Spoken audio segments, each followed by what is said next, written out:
ఈ గణతంత్ర దినోత్సవాన్ని పురస్కరించుకొని అవకాశం ఇచ్చిన పెద్దలకు నా యొక్క మరొకసారి నమస్కారములు. ఈ రిపబ్లిక్ డే ఎందుకోసం చేసుకుంటున్నాము, ఎందుకు చేయవలసి వచ్చింది, ఈ యొక్క ముఖ్య ఉద్దేశం ప్రతి ఒక్కరికి మనకు తెలిసి ఉండాలి. ఆగస్టు 15వ తారీఖు రోజున మనము జాతీయ జెండాను ఫ్లాగ్ని ఎగిరేస్తాము.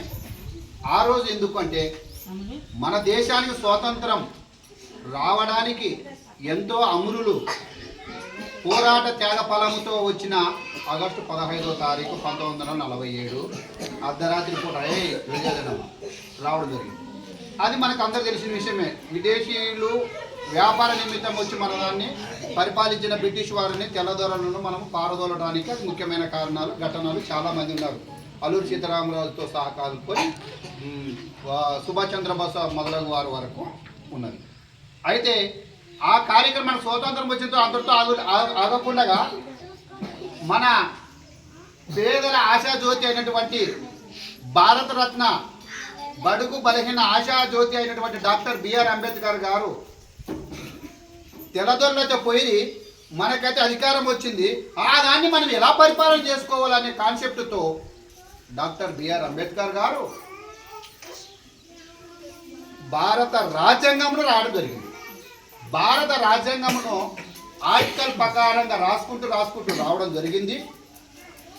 ఆ భారత రాజ్యాంగంలోనే కేటగిరీ వైజ్గా ఏదైతే కేటగిరీ వైజ్గా ఎవరికైతే రిజర్వేషన్లు కావాలి, సమానత్వం కావాలి అని 1949 నవంబర్ 26వ తారీఖు నాడు భారత రాజ్యాంగమును ఆమోదించడం జరిగింది.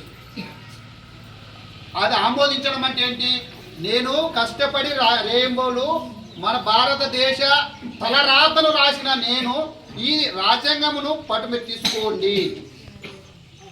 ఆ రాజ్యాంగం తీసుకోవడానికి కూడా చాలా ఇబ్బందులు ఉన్నాయి, అది పెద్ద స్టోరీ. ఈ భారతదేశంలో ఓటు వేయటానికి ఎలాంటి ఓటు వేయాలంట? ధనికులు మాత్రమే వేయాలి ఓటు, లేదా అత్యధిక చదువుకున్న మాత్రమే వేయాలని పెట్టారు. అంబేద్కర్ గారు అట్లా కాదు. 70 సంవత్సరాల వయసు అయినా 18 సంవత్సరాల వయసు అయినా ఓటు సమానమే. మన యొక్క ఆయుధం ఏంటి? ఓటు. మనం అనుకున్న వ్యక్తిని గెలిపించుకోవాలనే ఉద్దేశంతో భారత రాజ్యాంగంలో రచించడం జరిగింది. అది అక్కడ వాళ్ళకి ఇవ్వడం వలన తర్వాత అది అమల్లోకి ఎప్పుడు వచ్చింది? 1950లో జనవరి 26వ తారీఖు నాడు.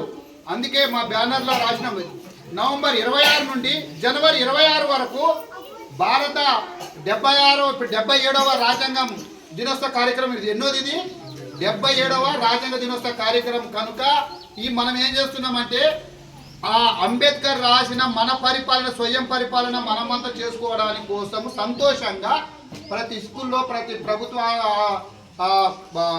ఆఫీసుల ముందర మరియు మనం కూడా ప్రతి ఒక్కరు మన ఇండ్ల కాడ కూడా జాతీయ జెండాను ఎగరేసుకోవచ్చు.